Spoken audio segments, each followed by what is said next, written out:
এই রাতে বেশি পড়ে, এখন শীত নাই না, এখন পড়বে না, গরম হয়ে গেছে। আমাদের ওই দিকে আগেতে প্রচলনটা ছিল, এখন কমে গেছে। আমাদের নিজেদের রস খাবা ভাই, রস খাবা? রসের গুণ বুঝবে কি করি না, ধরো গুলা সাথে না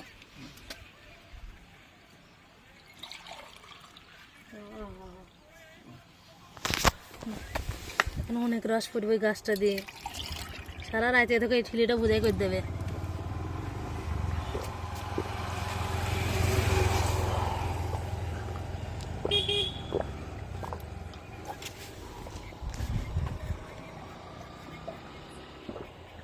আগে রস খাওয়ার ভিডিওটা দাও। তোমাদের ওই বাসে যদি গুড় নেয় ভাই নিয়ে আসবা, বুঝছো? হ্যাঁ, নিয়ে আসবা।